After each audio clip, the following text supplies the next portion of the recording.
Hi, I am ThatPaulGuy, and it's Thursday.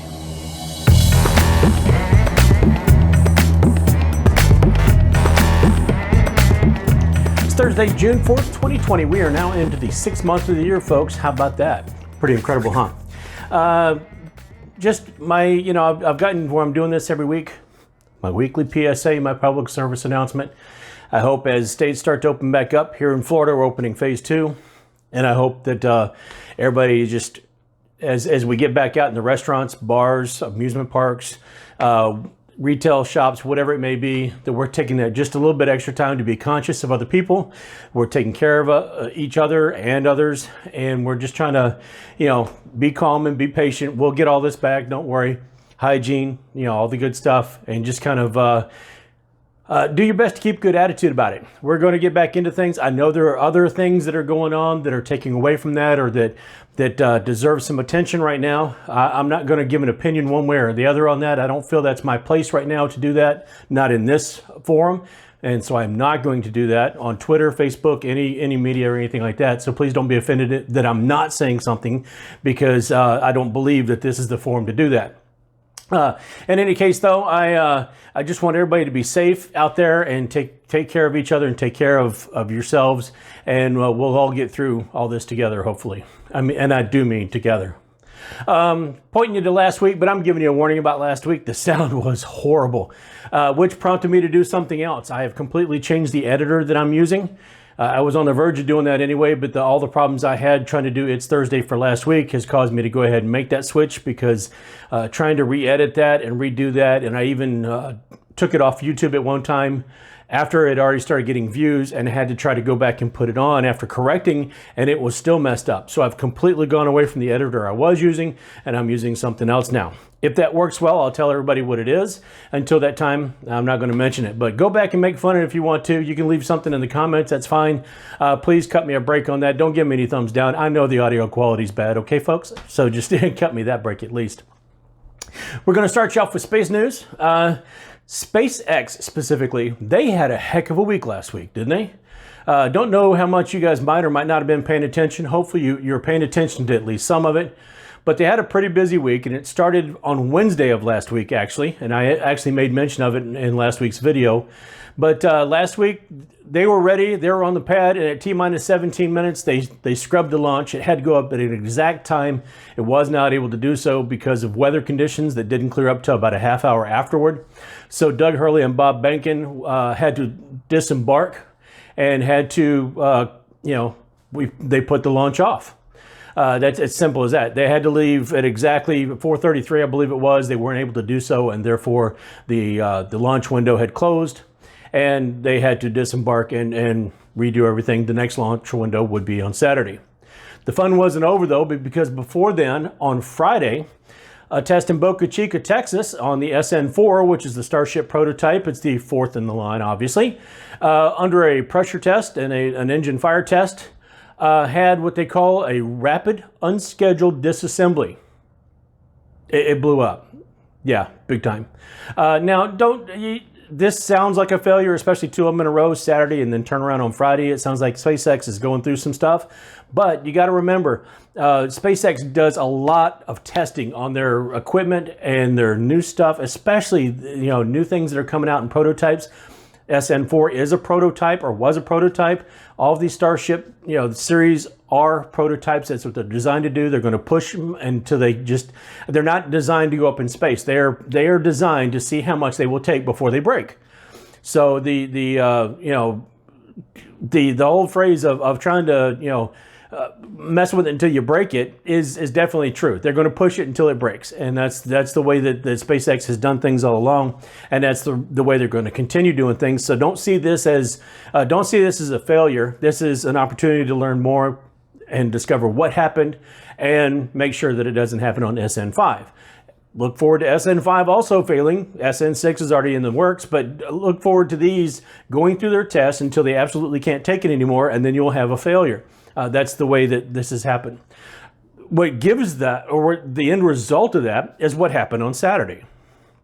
Bob and Doug finally were able to launch on the Falcon 9 rocket, straight up, beautiful launch. With a lot of people, I believe there was only over 10 million people streaming online watching, which was the largest online streaming event they've ever had. Now, it wasn't the most people to ever watch something like a rocket launch. It was from what they were saying, it was the second highest. Obviously the moon landings, the launch for them going the Apollo 11 took in more actual viewers. Even though there was less population, there was more viewers.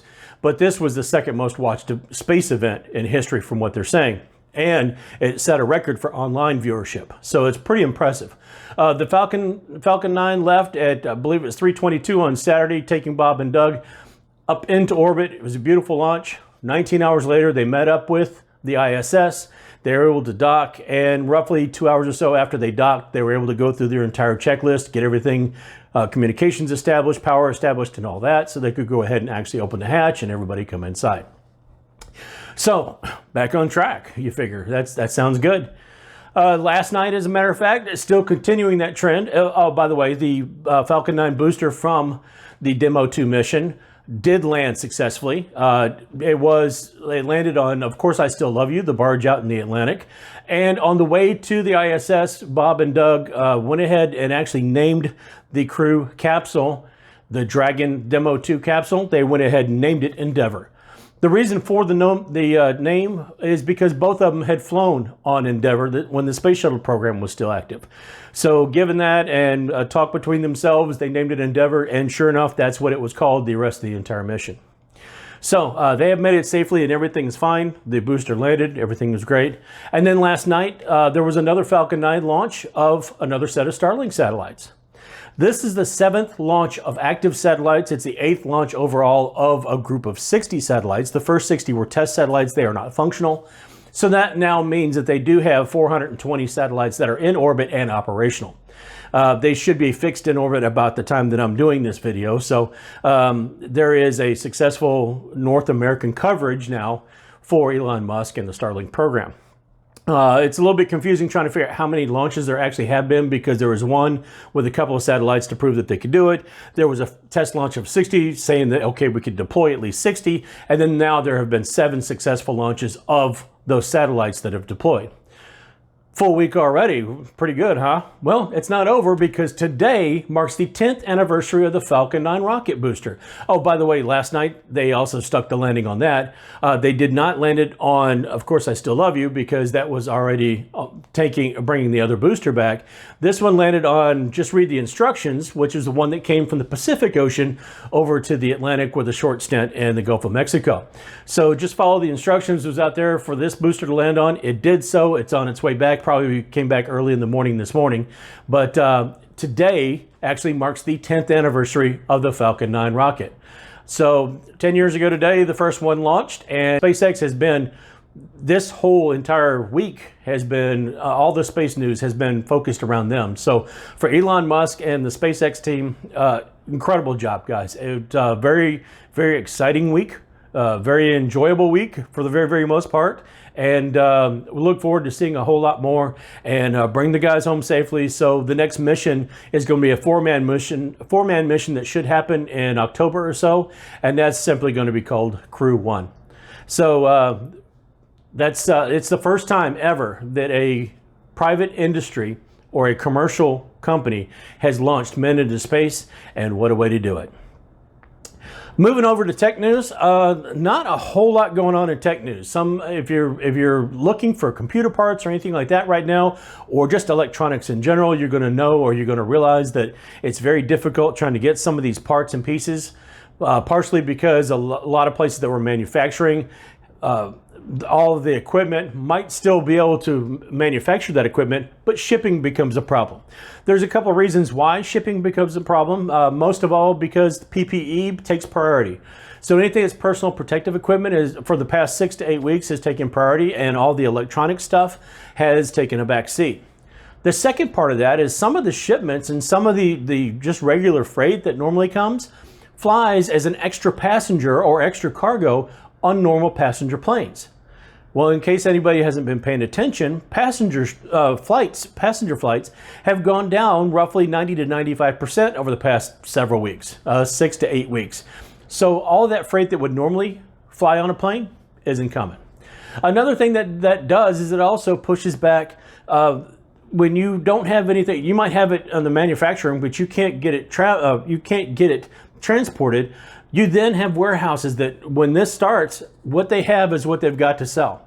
So as that stuff starts to sell out, or people have that to sell, the price ends up going up. So it becomes very unstable. You might be able to get it from one place that just happens to have some at a cheaper price, but the normal avenues that you would be trying to go through would not have it. So the price starts to go up because supply and demand. There, you know, it's a simple thing, but it sounds rather complex, but it's actually really simple. They don't have the parts, they can't sell the parts to you. So that's what we're seeing as far as technology goes. There are other circumstances, and I kind of touched on it a little while ago, but Sony and Android and a few other companies that were supposed to have big news announcements this week. Android was supposed to do theirs on June 3rd. Sony was supposed to do theirs on June 4th. In Android's case, it was Android 11. Sony's case, it was for the PlayStation 5. They have both decided that with the turmoil going on and the things that of that nature that need attention, that this was not the time to celebrate new products and new announcements, and so they have postponed those. They will give us further information later on when those will happen again, but for right now, they've decided that this isn't the time to do that, and they've exercised good judgment, and they have said that we will let things kind of figure themselves out, work themselves out, and when the country is healed a little bit more and people are ready to hear that type of news, then they'll go ahead and deliver it. In gaming news, much the same way that the cancellations and the problems you're having in the tech world because of the conundrum, you're also having things like the major expositions or major conferences and get-togethers or you know, things of that nature.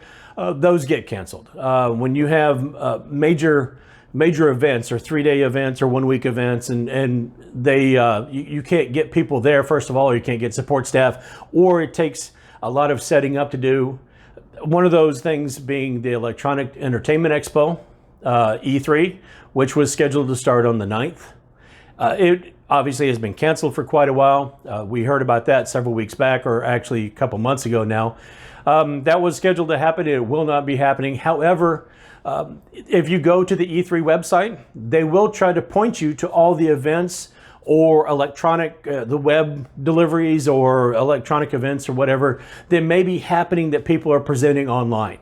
So there's a list of those. They try to, it looks like they try to give a pretty good date of the upcoming stuff that, you know, people's announcements or web presentations and all. And as you scroll down a little bit further, you can see where they give an explanation of some of these events, what has happened, if they're being delivered, if they are going on, what format they're taking place. So you got to kind of give it to the folks at E3 who, even though they can't do something physical and they can't have their convention in place, they are trying to do their best to keep everybody informed and do a good job of that online, where there's an online presence and people kind of are guided to where the information is so they can still find out. Because there's a lot of things, obviously, we're not going to be able to find out. We already talked about Sony and them having to cancel their PlayStation 5 event or the PlayStation 5 presentation. One thing they have not done, though, is goes from June 3rd to the 17th, so yesterday up to the 17th, is their Days of Play event. Now, online, they've got PlayStation exclusives, they've got games, they've got headsets, they've got other equipment. There's a whole mass of things that Sony or PlayStation is presenting that is on sale right now for the next 2 weeks. In the case of PlayStation Plus, it's marked down to $41.99, and I don't know, I guess that's just the actual 30% off. But for a while, Newegg had this. They had made a one-day sale out of it. That's already gone, so I don't know why I mentioned it. But it looks like until the 17th, maybe, Amazon and GameStop both will still have things like the PlayStation membership or PS Now, PS Plus. Those will still be on sale. So you might check those out if you're still trying to get some kind of PlayStation or some kind of gaming news or something positive going on. Just thought I'd mention that because I found out about it. I got an email, I went online and I got it, and now I'm extended out for, I don't know, another year and a half or something. But anyway, I figured it was worth mentioning because I told you guys I would mention stuff about games when it's appropriate. Speaking of letting you know about games when it's appropriate, the Borderlands movie is pushing forward. I know, me either. The Borderlands movie that's supposed to be directed by Eli Roth now will be starring Cate Blanchette as Lilith.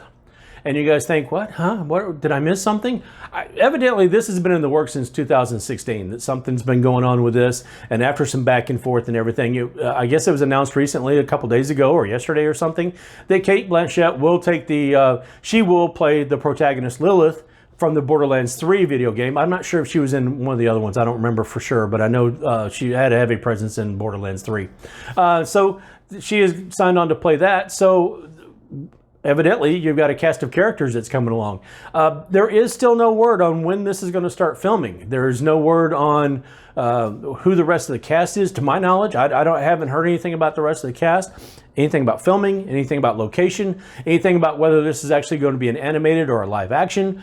I got nothing. So all I know yesterday is I found out that Cate Blanchett was going to be in it, that there was actually a Borderlands movie, that Eli Roth was directing it, and that there was a movie in the first place. So, I mean, who knew? I didn't know. No, it's like Murder Hornets. I mean, what happened? I feel like we skipped the Murder Hornets. What happened to the Murder Hornets? Anyway, and they told me there would be no math doing this, okay? We've had to go through and give you a bunch of dates and a bunch of this and a bunch of that and no math, okay? All right, I'm on a tangent. Anyway, so Borderlands movie, and it's going to be out when it gets out. Maybe it'll be done when it gets done, sort of like the old, what was it, Duke Nukem, that was way. So do we get a new Duke Nukem game before we get Borderlands movie? I don't know. And again, I've gotten lost on a tangent. This might not see edit. Who knows? Anyway, so that's what you got. Okay, it may or may not happen. When it happens, maybe I'll let you know. Okay. Finally today, and I know we need to do finally, don't we? And you're kidding, right? A Florida couple found an interesting way of trying to deal with unwanted solicitors. Sue and Joe Geschel were at home one afternoon when they heard somebody banging at their door, and they figured it was one of those unwanted solicitors. The banging got rather insistent, and when her husband went to go look, he discovered that it wasn't any door-to-door salesman or anybody like that at all. In fact, it was two alligators that were, I guess, fighting for territory. They were evidently out there about 20 minutes or so before they wandered off. I don't know if anything was actually settled or the gators made friends or anything, but Sue and Joe were quite surprised, but I didn't hear anything if maybe they came back or something. But you never know. They do live in Florida, and you do remember that, you just can't make this stuff up, right? Anyway, that's what it is, folks. Before I leave you, I got the bad joke of the day, or the bad joke of the week, or whatever it is. If two's company and three's a crowd, what are 4 and 5? They're 9. 4 and 5 are 9. That was an easy one. That's a layup. Anybody could have got that. Come on, folks. Yeah, as always, you're welcome to share, subscribe, thumbs up, thumbs down, leave me any kind of comments, leave me your own bad joke. Leave me your comments about last week's bad, horrible audio on the week, on that presentation, and let me know if this sounded any better, if you got this far. Hopefully you got this far. Anyway, like I said, that's all I got for this time, folks. Share, subscribe, thumbs up, thumbs down, leave me any kind of comments, and until later this weekend when hopefully I've got something going on, I'll see you later.